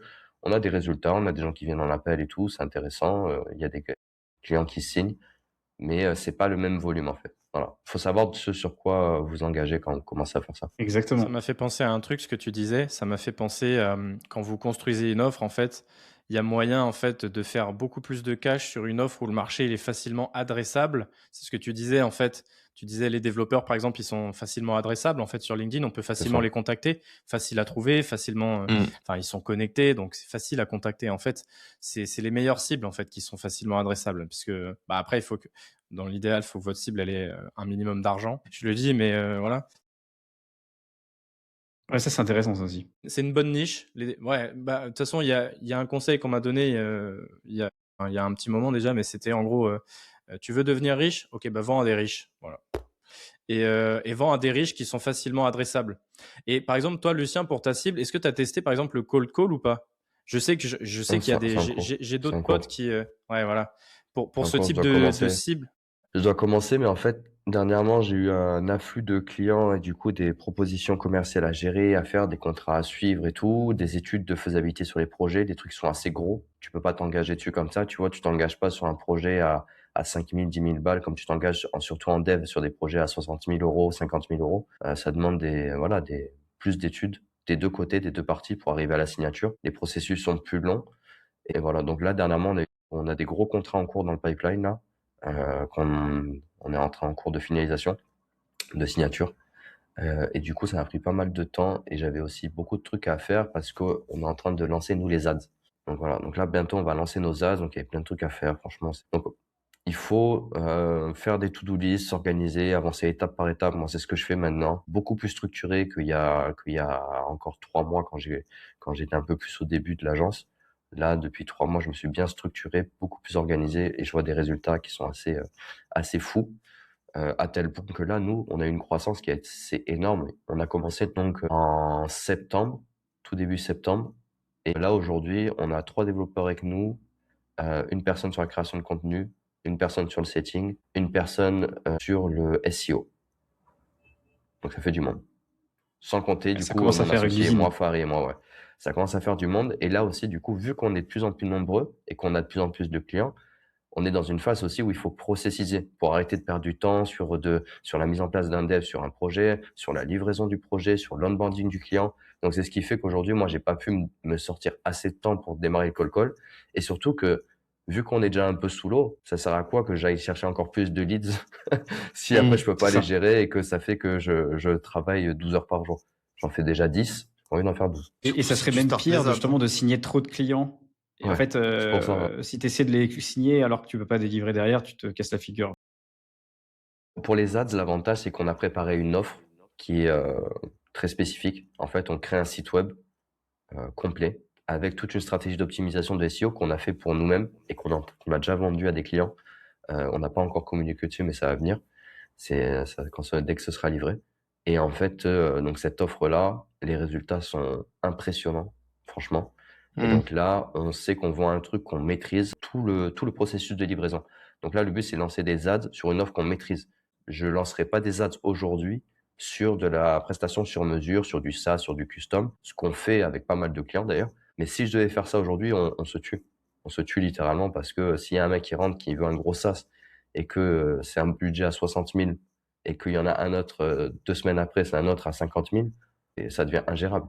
Avec ce qu'il y a déjà en cours, c'est ingérable. Il faut temporiser, c'est ça le travail aussi du CEO. Ça fait 6 mois que tu as lancé l'agence. Et des fois, Ouais, on se rend pas compte, on est dans notre tunnel. Et en fait, tu c'est claques, ça. Ouais. tu claques des contrats à 50K en 6 mois. Je connais pas mal de gens qui en sont loin, voire très, très, très loin. En plusieurs années. Voilà, qu'il faut aussi, il faut aussi Mais rester connecté avec le réel, quoi. ouais, c'est ça. Exactement, Mais c'est après, ce qu'on se je le rappelle tous les jours, comprends. nous. Je le comprends. Moi, je suis un peu dans cette même dynamique-là. Des fois, je me dis, ah, je fais pas assez, etc. Mais en fait, quand tu regardes d'où je viens, bah, tu te dis, bah oui, en fait, non, c'est déjà bien ce que tu fais. Mais quand tu traînes qu'avec des mecs qui vont très vite, qui sont à fond, bah ouais, tu vois des chiffres mirobolants à droite à gauche. Bah forcément, tu as envie de te comparer et tu te dis, c'est pas assez ce que je fais. Mais il faut savoir, voilà, doser, comme dit Lucas. C'est Ouais, vraiment énorme. c'est clair. Surtout que ça, c'est un truc qu'on a fait tous les quatre. Passer déjà de passer freelance déjà, vendre des services en tant que freelance, ça c'est une chose. Ensuite, trouver des clients en continu, se montrer, etc., ça en est une autre. Après, il y a l'étape, bah, j'en ai marre de faire du freelancing, je trouve un autre levier pour avoir de l'argent en dehors d'échanger mon temps contre de l'argent. Et après, monter une équipe. Voilà, là c'est encore un autre palier, tu vois. Il y a beaucoup de gens qui se cassent les dents là-dessus, donc là c'est cool, on a réussi à le faire. Et en plus à peu près en même temps. Mais ça, je pense que c'est même le plus dur, je dirais. Avoir des clients, c'est quelque chose. Mais avoir une équipe qui travaille bien, avoir un pipeline à nourrir, tu vois, genre de lead et de bien closer, parce que sinon ton équipe, après, elle va voir ailleurs et forcément, il faut qu'ils mangent aussi. Euh, et surtout, après, humainement, garder tes gars, tu vois. Genre, on s'en rend pas compte, en Déjà fait, à les quel trouver. point. Déjà les trouver. Ouais, les trouver les bonnes personnes, réussir à les garder plus de 6-8 mois sans que la personne, ben, en fait, les gens évoluent dans leur vie aussi. Et ouais, non, c'est un game, hein. C'est un game. Ouais, ouais, carrément. Et moi, le seul truc que j'ai pas réussi à déléguer aujourd'hui, c'est le setting. Je pense que Lucas, je sais pas où t'en es toi par rapport à ça. Lucien, ça se passe bien aussi. Je pense que oui. Peut-être que tu n'avais pas un Mais bon process. Non, je pense. je pense que j'arrivais pas. En fait, moi, trouver des designers, c'est mon dada. Trouver des devs, c'est mon dada. Mais trouver. Il y a certains profils, en fait, tu sais pas sur quoi il faut se baser quand c'est la première fois que tu le fais. Et après, c'est juste que moi, je suis trop, peut-être, exigeant sur la partie setting, vu que mon image est super importante dans mon business. Je sais pas. Bonne Moi, j'ai question. une théorie, hein. Vas-y. En gros, il y a des écoles de setting et de closer qui ont promis à des gens qui sont dans des situations très précaires que ils pouvaient bosser depuis Bali, les pieds dans l'eau, et en 4 minutes, 4 minutes par jour, ils se faisaient 3 500 € par mois. Sauf qu'en fait, la réalité du marché, c'est que en setting ou en closing, tu as la commission pour la majeure partie. Nous, on a des fixes chez nous, mais on chope que les top tiers. Mais en fait, le problème, c'est que 98% du marché ne fait pas d'argent. Et donc, les mecs, C'est vrai. ils donnent de l'argent à des gens pour être formés au setting, sauf que quand ils arrivent dans nos process qui sont extrêmement durs, nous, on a des process où on te teste pendant 3 jours. Au bout de 4 heures de setting, je sais si t'es une chèvre ou pas. Non, mais en fait, tu vois, et c'est ça le truc, c'est que les mecs, ils sortent de différentes Parce qu'il écoles. y a le goth et il y a la chèvre. Ah ouais, Deux et choses la différentes. chèvre, c'est pas le Parce goth, hein. parce que Lucas, pour lui, goth, c'est t'es Ouais. Dieu, tu vois. Et La chèvre, c'est tu broutes de l'herbe et tu lèves jamais la tête, tu vois. Non, mais Non, voilà, mais c'est pour vous dire que c'est normal que vous ayez du mal à trouver des setters, parce qu'en fait, il y en a beaucoup qui sont pourris. Lucien, il a une chance de ouf, c'est qu'il a trouvé la perle rare, mais d'ailleurs qui ne sort pas d'école de setting. C'est quelqu'un qui faisait pas du Je l'ai setting. formé moi-même. Voilà. Je faisais Attention, pas hein, du tu parles setting. de setting, mais en vrai, c'est peu importe le métier, c'est très très dur de recruter des très bons. Peu importe le Bien métier. d'accord. C'est On vrai. est bien d'accord. Même si tu payes, hein. Même si tu payes. Même Moi, si tu payes très cher, bien sûr. voilà. Au début, je payais pas. Toi, t'as le J'ai seum, eu que hein. des chèvres. Maintenant, j'ai payé tout le monde, tu vois. Et pourtant, que des chèvres. Toujours des chèvres. Voilà, Ouais, c'est que des ça. chèvres. Et même Allez, si tu le réussis boucle. à avoir des très bons, parce que tu peux avoir des très bons des fois, Ouais. il faut leur donner suffisamment de vision pour leur donner envie de rester après. Ah, la Et vision, pour la vision, qu'ils c'est soient bon. impliqués. Et l'implication des gens. Et je pense qu'il y a un autre truc. Ce seront toujours des employés ou des collaborateurs. Ils prendront jamais ton business comme toi tu le prends. Ça, je pense que c'est un truc que les founders et les CEO comprennent pas. C'est tu peux pas demander à quelqu'un que tu payes d'avoir la même implication que toi. Ou alors c'est ta vie. Ah bah. Ton Ou alors c'est business, une c'est IA. ouais, ou alors c'est une IA. Justement, Ouais, qu'est-ce que mais j'ai ou fait? alors, si J'ai t'as automatisé le trouvé. setting. Ça dégage. Ouais, non, mais sinon, si t'as trouvé la bonne personne, à toi aussi de l'incentive suffisamment aussi pour qu'il se Ouais, projette, bien sûr. Mais c'est difficile. tu vois. Mais c'est très Trouver la difficile. bonne personne, c'est dur. Moi, j'en ai quelques-uns, mais c'est dur. Il y a toujours un problème de volume ou de qualité à un moment donné ou de. Tu sais, les gens, ils sont comme ça. Hein. Au bas, et il y a des moments dans leur vie, ils sont bien, d'autres, ils sont pas bien. Donc, c'est difficile Ouais. de trouver quelqu'un de très fort. Ouais, donc c'est Faut pour ça chercher que quelqu'un quand vous. de stable surtout. Moi, je pense Ouais. que c'est important d'avoir Ouais. quelqu'un. En fait, quand tu parles avec lui en entretien, tu te dis, est-ce que j'ai face à moi quelqu'un qui veut juste prendre cette opportunité parce qu'il est en galère ou X ou Y, même s'il est pas en galère, en fait, peu importe, on s'en fout. Ou est-ce que j'ai face à moi quelqu'un qui a la tête sur les épaules, qui est posé dans sa vie et il a envie d'avancer, tu vois, et lui, il voit un truc à construire. Tu vois, il a capté le drill. Si la réponse elle est oui, franchement, tu vas pas trop te tromper. Et moi, sur mes recrutements, que ce soit les devs, la setteuse, le frérot qui nous accompagne sur le SEO et tout, franchement, c'est exactement ce qui s'est passé et j'ai aucune mauvaise surprise en fait. En fait, faut recruter de l'humain. C'est bête, hein, mais recruter l'humain. Mais après, voilà, c'est pas tout le monde qui a ces compétences-là. Moi, je pense qu'au final, c'est une de mes zones de génie que j'ai ignoré pendant longtemps. Et voilà. Mais sinon, vous allez Ouais, carrément. vous rater quelques fois. Ouais. Ouais, c'est sûr. C'est sûr. Du coup, niveau vente, la question c'est si vous recommenciez de zéro demain, c'est quoi la première chose que vous faites pour vendre? Et en fait, je pense qu'on va même le poser la question différemment. Qu'est-ce que vous faites pour amener quelqu'un en appel et vendre en fait votre service? Parce qu'au fait, au final, je pense que pour Lucas, Kevin, Lucien et moi, c'est majoritairement, et peut-être moi, c'est un peu moins vrai, de l'appel pour vendre. Maintenant, avec mon offre, ça se vend en automatique quand même. Qu'est-ce que vous mettez en place? Et est-ce que vous avez, par exemple, une méthode à suivre pour que ça se fasse sans perdre trop de temps en appel? Ouais, Moi, c'est long. Quand totalement. c'est des gros contrats, c'est long. C'est Moi plusieurs aussi, c'est jours. long. C'est plus le chiffre est gros. C'est ouais. impossible que tu vends impossible tu signes un contrat à 30 bars avec un mec au premier call. Non, mais ça, c'est. Sauf je te si rejoins. t'as Enfin, vraiment ça dépend du la montant, bien renommée, sûr. tout mais- ça. Ça dépend du montant aussi de ta renommée, tu vois. Nous, on est une petite agence, on vient de commencer, on est inconnu.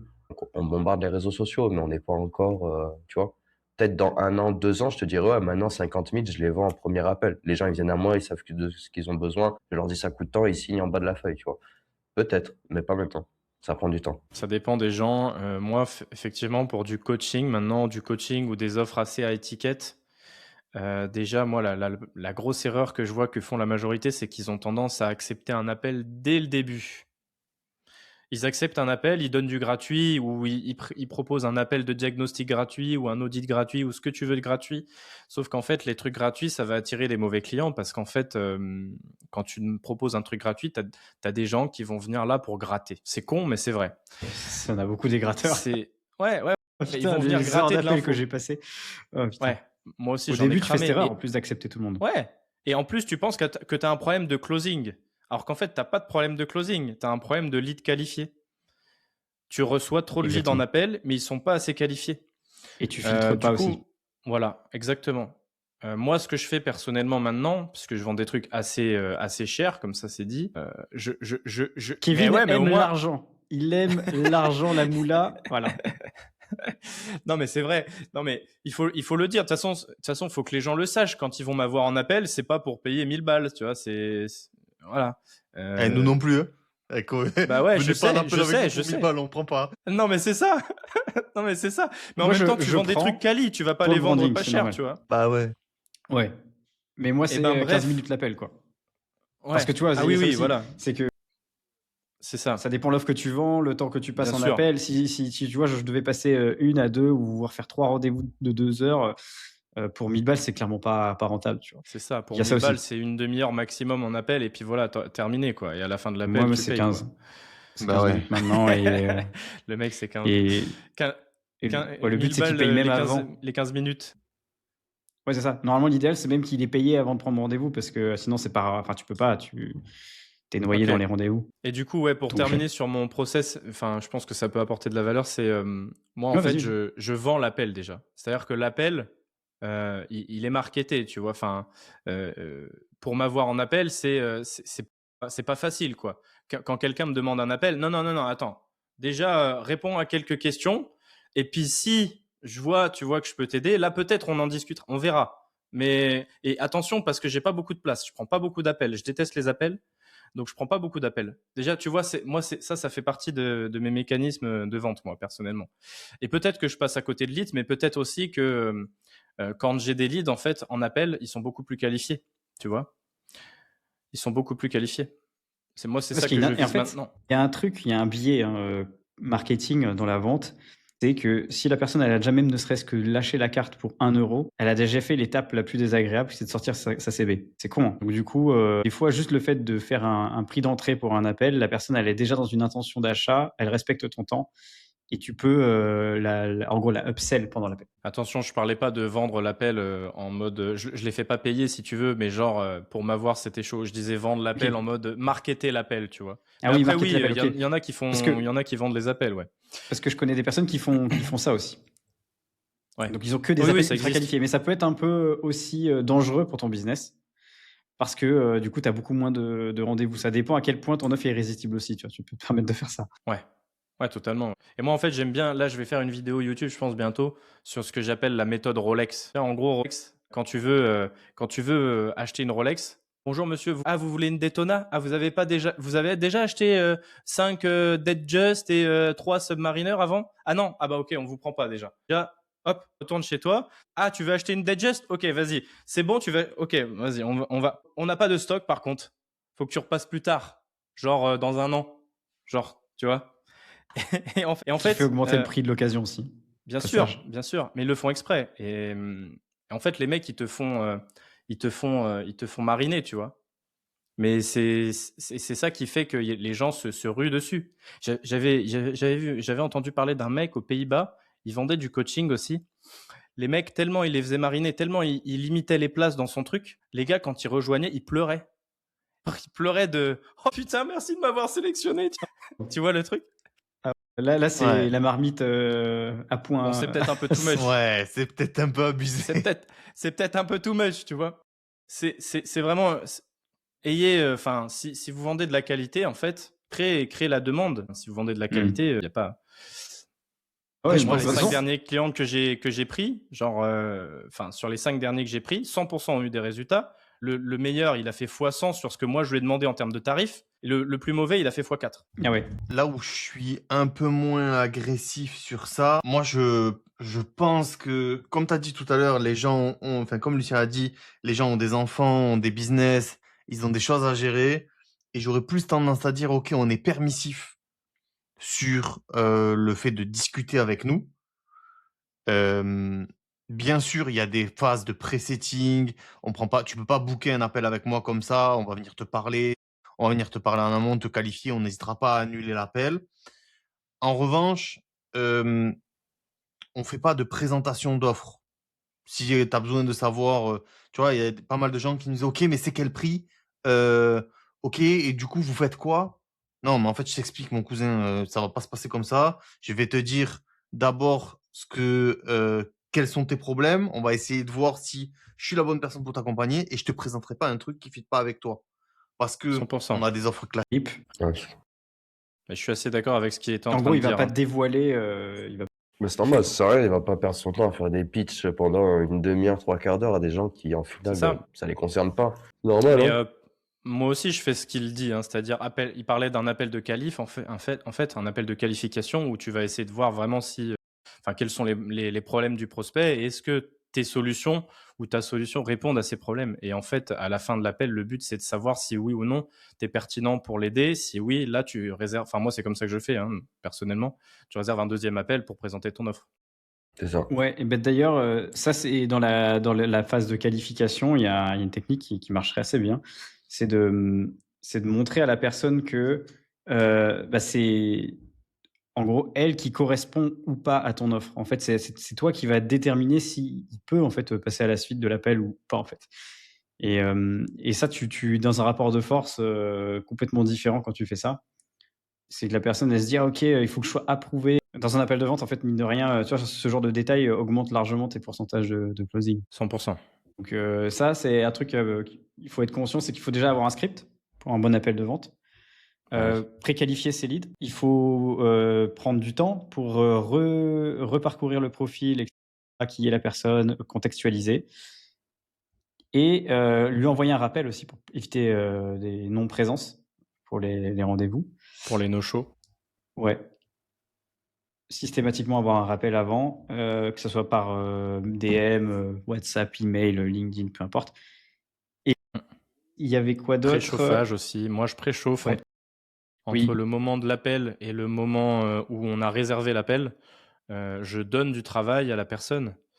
Je lui dis, bah, regarde telle vidéo ou fais tel truc. En fait, ça préchauffe, hein. Et alors, moi, sur mon YouTube, j'ai des vidéos qui font pas mal de temps. Si je lui dis, regarde la vidéo avant notre appel qui fait 1 heure, je peux t'assurer qu'au bout d'1 heure, le gars, il a bouffé de mon contenu et de ma voix pendant suffisamment longtemps pour acheter chez moi, tu vois. Ouais, c'est clair. C'est Bah con, oui, parce que mais on parlait des points de contact. Il en faut à peu près entre 7 et 9 pour que la personne passe à l'action. Le fait de regarder une vidéo YouTube va accélérer largement ce processus-là. C'est beaucoup surtout plus que, impactant que juste du ouais, texte. tu donnes de la Donc ouais, valeur c'est en pas mal plus. ça. Tu C'est démontres pas que mal. Comme je disais, tu ça es la bonne dépend. personne. Comme je disais tout à l'heure, ça dépend de ce que vous vendez. Parce que moi, j'étais des deux côtés de la Ouais. table, on va dire. J'ai vendu du coaching, vendu de la formation. En fait, je suis le seul, je crois, ici. Du coup, j'ai travaillé avec vous trois. Je travaille avec Lucas, je travaille avec Kevin, je travaille avec Johan. C'est Avec vrai. Johan, je travaille dans son coaching. Ensuite, j'ai travaillé dans son agence sur Attract. Et après, il a été client de la track 2. Et après, j'étais client, ouais. Ouais. Nous, on a tout fait chez Attract, hein. Piclab, là, c'est Attract, hein, les gars. Pas à dire. Trop bien. Et Magnifique, magnifique d'ailleurs. d'ailleurs, je fais la propagande tout le temps Pareil. de la boîte. Et ouais, ce que je voulais dire, c'est que par rapport à ça, moi, tu vois, je peux pas me permettre, avec des patrons de PME qui ont 200 salariés, dire Non, vas-y, tiens, je pas t'envoie ma toi. vidéo, Ouais. regarde. Moi, ça marche pas, tu vois. Non, Moi, toi, par ça contre, marchera pas. ce qui marche, c'est je t'envoie un document, allez, je donne un petit tips pour ceux qui auraient peut-être l'envie de faire comme moi. Le marché, il est gros, les C'est gars, ce les que tu vas PME dire. en France. Premièrement, c'est d'avoir une proposition commerciale brandée. Votre homme, il est devant vous, il s'appelle Johan.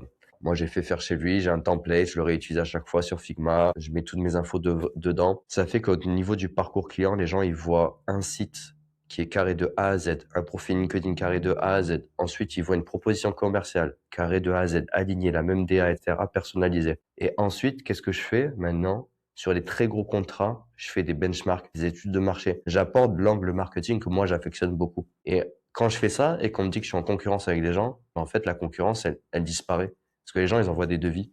Moi, j'ai pas envoyé un devis. J'envoie une proposition commerciale complètement personnalisée et brandée. Et j'envoie un benchmark de A à Z où le mec, en fait, s'il l'utilise bien, il peut déjà générer beaucoup plus d'argent que ce qu'il avait prévu de faire. Exactement. Faut toujours, comme C'est disait Lucas aussi, il faut surdélivrer. Nous, on surdélivre. surdélivrer et faire différemment des autres. Mécanisme unique. Ça marche aussi dans la vente. Et ça va vous sortir du lot, en fait. Top of mind. Quand la personne va avoir 10 propositions, si vous êtes le seul à faire différemment des autres, on se dit, bah ouais, on va regarder un peu plus de détails ce qu'il fait. Appel de qualif en amont, on discute avec la personne, quoi qu'il arrive, pour éviter d'avoir des touristes, pour éviter d'avoir des gens qui nous prennent du temps. On n'hésite pas à demander à la personne de nous donner des informations en amont. On fait en sorte que on perde pas notre temps, en fait. On est plus ouvert que, tu vois, que ce que tu proposes, Kevin, mais On va vérifier en amont, c'est-à-dire que la prise de rendez-vous chez nous, elle se fait, mais il y a beaucoup d'annulations derrière parce qu'on ne veut pas de touristes.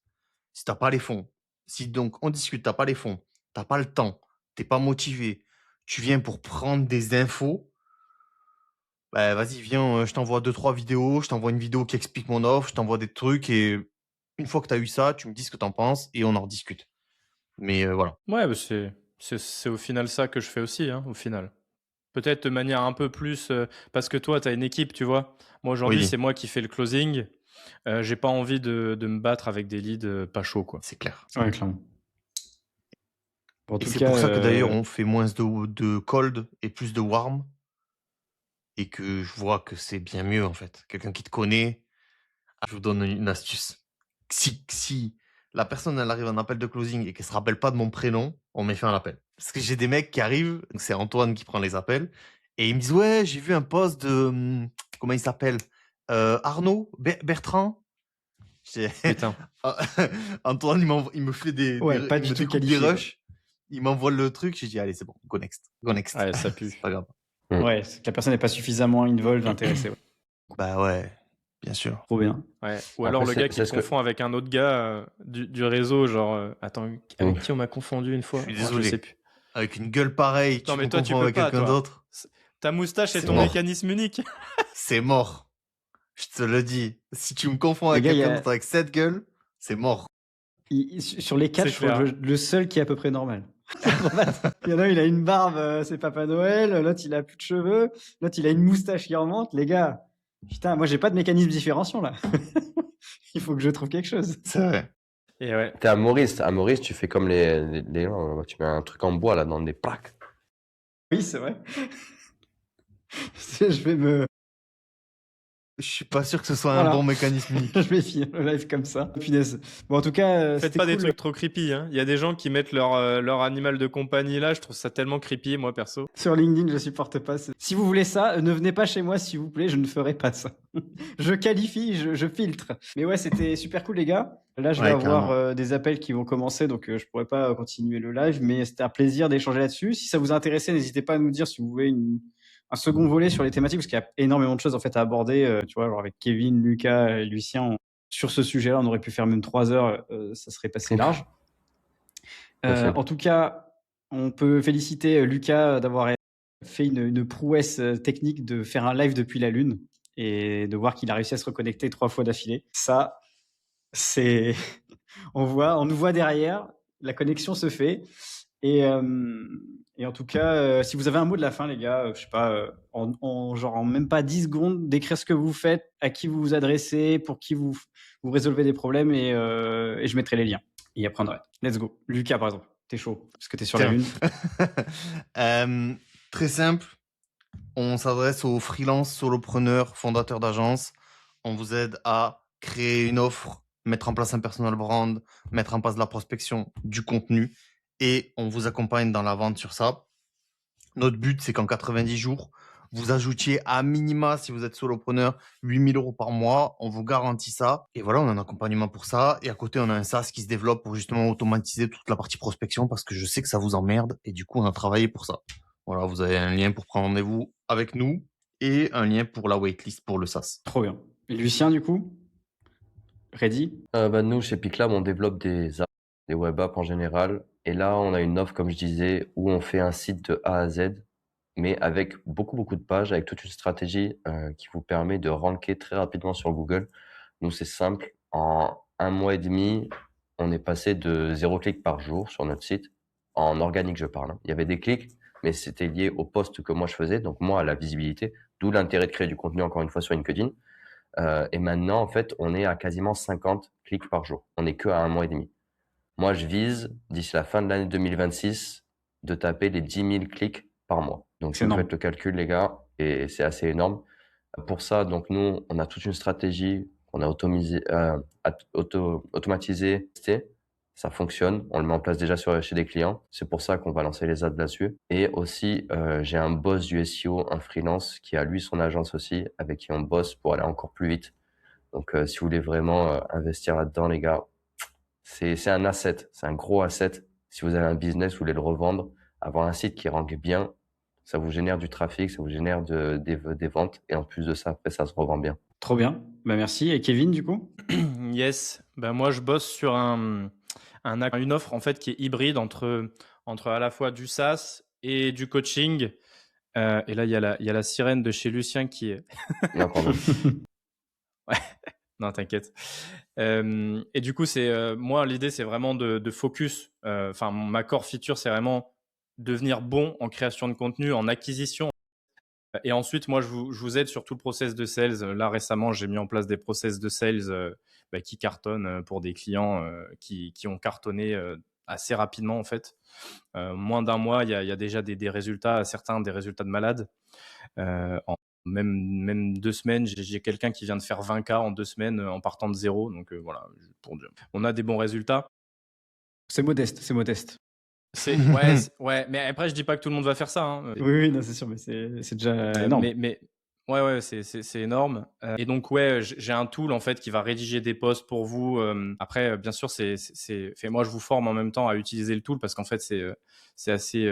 Si tu veux faire du reach sur LinkedIn, tu peux pas l'automatiser à 100%. J'ai essayé. En fait, je voulais vraiment sortir ce tool et j'y arrive pas. La réalité, elle est là. Donc pour l'instant, je prends le tool qui fait une bonne base, on va dire. Et puis après, tu viens rajouter une couche d'humain pour vraiment performer sur les posts. Et puis après, je mets en place script de setting, script de closing, la totale, quoi.